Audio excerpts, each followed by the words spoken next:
യേശുവെ പോലെ ആകുവാൻ be like Jesus weekly devotional തോട്ട്സിലേക്ക് സ്വാഗതം. ഒരിക്കൽ സമാധാനത്തിൻ്റെ ഒരു ചിത്രം വരയ്ക്കാൻ 2 കലാകാരന്മാർക്ക് നിയോഗം കിട്ടി. ഒരാൾ ശാന്തമായ അന്തരീക്ഷമുള്ള ഒരു ഗ്രാമീണ രംഗം വരച്ചു. മറ്റേയാൾ ഒരു വെള്ളച്ചാട്ടത്തിന് മുകളിലെ വൃക്ഷക്കൊമ്പിൽ ആഞ്ഞുലയുന്ന ഒരു കിളിക്കൂടും അതിൽ താനിട്ട മുട്ടയ്ക്ക് അടയിരിക്കുന്ന ഒരു തള്ളപ്പക്ഷിയെയും വരച്ചു. പ്രതികൂലങ്ങളുടെ നടുവിലും ശാന്തമായിരിക്കുന്ന ആ അമ്മക്കിളിയുടെ സമാധാനം അന്നത്തെ സമ്മാനത്തിന് അർഹമായ ചിത്രമായി മാറി. യോഹന്നാൻ എഴുതിയ സുവിശേഷം 20-ാം അധ്യായം 19 മുതൽ 23 വായിക്കുമ്പോൾ 10 ശിഷ്യന്മാർ ഒരുമിച്ച് ഒരു വീട്ടിൽ വാതിലടച്ചിരുന്നതും അവരുടെ മുമ്പിൽ യേശു പ്രത്യക്ഷപ്പെട്ടതുമായ സംഭവം നമുക്ക് കാണാം. ഉയർപ്പിന്റെ ദിവസമായ ഞായറാഴ്ച രാവിലെ മറിയയ്ക്ക് പ്രത്യക്ഷപ്പെട്ട യേശു അന്നേ ദിവസം തന്നെ വൈകുന്നേരമായപ്പോൾ തൻ്റെ പ്രിയ ശിഷ്യന്മാർക്ക് പ്രത്യക്ഷനായി. ഈ വാക്യങ്ങളിൽ 4 പ്രധാന കാര്യങ്ങൾ നമുക്ക് ചിന്തിക്കാം. ഒന്നാമതായി, വാതിൽ പൂട്ടിയിരുന്നിട്ടും യേശു അത്ഭുതകരമായി അതിനുള്ളിൽ പ്രവേശിച്ചു എന്ന കാര്യം. രണ്ടാമതായി, യേശു തന്നെ അവർക്ക് കാണിച്ചു കൊടുത്തു. മൂന്നാമതായി, പോകുവാനുള്ള നിയോഗം ശിഷ്യന്മാർക്ക് യേശു നൽകുന്നു. നാലാമതായി, ശിഷ്യന്മാർക്ക് അധികാരം നൽകുന്ന യേശു. ഒന്നാമതായി, പൂട്ടിയിരിക്കുന്ന വാതിൽ തുറക്കാതെ യേശുവിന് അതിനുള്ളിൽ കടക്കാൻ കഴിഞ്ഞു എന്നുള്ളതാണ്. ഇതെങ്ങനെ സാധിക്കും? യേശുവിൻ്റെ ശരീരത്തിൽ വന്ന മാറ്റം അങ്ങനെയാണ്. നമ്മുടെ ഈ ശരീരം ദേഹിയാണ് നിയന്ത്രിക്കുന്നത്. എന്നാൽ ഉയർത്ത യേശുവിൻ്റെ ശരീരം നിയന്ത്രിക്കുന്നത് ആത്മാവാണ്. അതാണ് വ്യത്യാസം. അതായത് തേജസ്കരിക്കപ്പെട്ട ശരീരം ഭൗതിക പ്രമാണങ്ങൾക്ക് അതീതമാണ്. ആത്മീക ശരീരത്തിന് എവിടെയും പ്രവേശിക്കാം.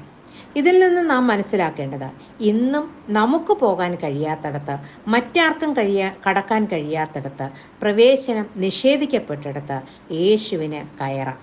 യേശുവിനെ പോലെ മറ്റാരുമില്ല. അവൻ എവിടെയും എപ്പോഴും എത്തിച്ചേരാൻ കഴിയും. അതാണ് നാം വിളിക്കുന്ന യേശുവിൻ്റെ പ്രത്യേകത. മരിച്ചവരിൽ നിന്നുള്ള പുനരുത്ഥാനം പ്രാപിക്കുന്നവരുടെ ശരീരത്തിനുണ്ടാകുന്ന പ്രത്യേകതയാണിത്. രണ്ടാമതായി, യേശു തന്നെ അവർക്ക് കാണിച്ചു കൊടുത്തു. നിങ്ങൾക്ക് സമാധാനം എന്നവരോട് യേശു പറഞ്ഞു. ശിഷ്യന്മാർ യഹൂദന്മാരെ പേടിച്ച് വീട്ടിലൊളിച്ചിരുന്ന സാഹചര്യമാണ്. യേശുവിൻ്റെ ശരീരം കാണുവാനില്ല എന്ന വാർത്തയും അവർ കേട്ടു. യേശു ഉയർത്തു എന്നറിഞ്ഞ ശേഷവും അതിൻ്റെ വാസ്തവമൊന്നും അറിയാതെ ഇരിക്കുന്ന ഒരവസ്ഥയിൽ അവരുടെ ഭയം യേശുവിന് നന്നായി അറിയാമായിരുന്നു.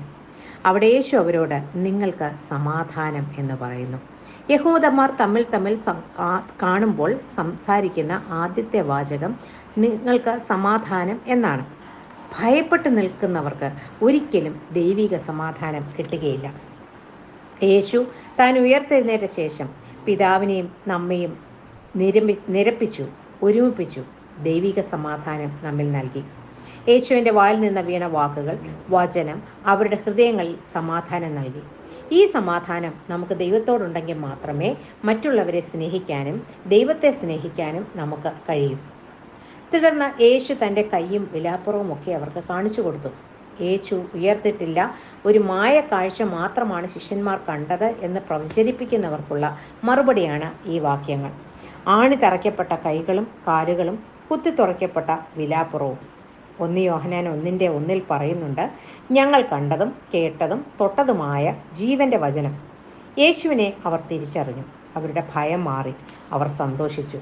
സമാധാനമെന്ന് പറഞ്ഞ് അവരുടെ ഭീതി അകറ്റി യേശു തന്നെ അവർക്ക് കാണിച്ചു കൊടുത്തു. മൂന്നാമതായി, ശിഷ്യന്മാരെ അയക്കപ്പെടുന്ന ശിഷ്യന്മാർ. വീണ്ടും യേശു അവരോട് നിങ്ങൾക്ക് സമാധാനമെന്ന് പറയുന്നു. അവരെ ഒരു ശുശ്രൂഷയ്ക്കായി നിയോഗിക്കുന്നതിൻ്റെ ഭാഗമായിട്ടാണ് ഈ സമാധാനം ഇപ്പോൾ അവർക്ക് നൽകുന്നത്. ഒരു അധികാരപത്രം യേശു തൻ്റെ ശിഷ്യന്മാർക്ക് നൽകുകയാണ് ചെയ്യുന്നത്. പിതാവ് തന്നെ അയച്ചതുപോലെ ഇപ്പോൾ ഇതാ പുത്രൻ ശിഷ്യന്മാരെ അയക്കുന്നു. യേശുവിനെ പിൻപറ്റുന്ന ഓരോ ശിഷ്യനും അയക്കപ്പെട്ടവരാണ്. അയക്കപ്പെട്ടവർ എന്താണ് പറയേണ്ടത്? സദ്വാർത്ത. ലോകത്തിൻ്റെ പാപങ്ങളെ യേശു ക്രൂശിൽ ചുമന്നു. പാപത്തെയും മരണത്തെയും ജയിച്ച് 3-ാം നാൾ ഉയർത്തെഴുന്നേറ്റു. ഇനി തന്നിൽ വിശ്വസിക്കുന്നവരെ ചേർക്കേണ്ടതിന് അവർക്ക് സ്ഥലമൊരുക്കിയ ശേഷം യേശു വീണ്ടും വരും. ഈ സന്ദേശമാണ് നാം ഓരോരുത്തരും അറിയിക്കേണ്ടത്. നാലാമതായി, യേശു അവർക്ക് അധികാരം നൽകുന്നു. 22-ാം വാക്യത്തിൽ അവരുടെ മേൽ യേശു ഊതി പരിശുദ്ധാത്മാവിനെ കൈക്കൊള്ളുവിൻ എന്ന് പറയുന്നു. ആദമിനെ സൃഷ്ടിച്ച ശേഷം ദൈവം അവൻ്റെ മൂക്കിൽ ശ്വാസമൂതി. ആദം ജീവനുള്ള ദേഹിയായി മാറി. ഇവിടെ ശിഷ്യന്മാർ പേടിച്ച് നിർജീവ അവസ്ഥയിലായിരുന്നു. ഉയർത്ത യേശുവിൽ വിശ്വസിച്ചപ്പോൾ യേശു അവരുടെ മേൽ പരിശുദ്ധാത്മാവിനെ, ജീവനെ, ശക്തിയെ പകർന്നു. മേൽ പറഞ്ഞ സന്ദേശം അറിയിക്കാൻ ശക്തി വേണം, അധികാരം വേണം. നമ്മളൊരു ലെറ്റർ അയച്ചാൽ സ്റ്റാമ്പ് വേണം. ബസ്സിൽ യാത്ര ചെയ്യാൻ ടിക്കറ്റ് വേണം. ശരിയായ ടിക്കറ്റുള്ള യാത്രക്കാരനെ ആർക്കും ഇറക്കിവിടാൻ പറ്റില്ല. ഇവിടെ പാപം മോചിക്കാനുള്ള അധികാരമല്ല യേശു ശിഷ്യന്മാർക്ക് നൽകിയത്, മറിച്ച് യേശു ക്ഷമിച്ചതുപോലെ ക്ഷമിക്കുവാനാണ് ആവശ്യപ്പെട്ടത്. പാപം മോചിക്കാൻ അധികാരം ദൈവത്തിന് മാത്രമേയുള്ളൂ. ഒരു ശിഷ്യന്റെ വാക്ക് കേട്ട് അനുദപിക്കുന്ന പാപിയുടെ പാപങ്ങൾ, ദൈവത്തോട് ഏറ്റുപറയുന്ന പാപിയുടെ പാപങ്ങൾ ദൈവം മോചിക്കുന്നു. നിഷേധിക്കുന്നവർക്ക് ശിക്ഷയും കിട്ടുന്നു. യേശു നൽകിയ സമാധാനം, ശക്തി, അധികാരം ഇവ മൂന്നും ഇന്ന് നമ്മിലുണ്ട്. ശിഷ്യന്മാരെ പോലെ ലോകമെമ്പാടും പോയി സുവിശേഷം അറിയിക്കാനുള്ള അധികാരം നമുക്കിന്നുണ്ട്. ഇതിനായി മനസ്സ് വെക്കാം എന്ന ആഹ്വാനത്തോടെ ഈ ധ്യാന ചിന്ത ഇവിടെ അവസാനിപ്പിക്കുന്നു. God bless you all.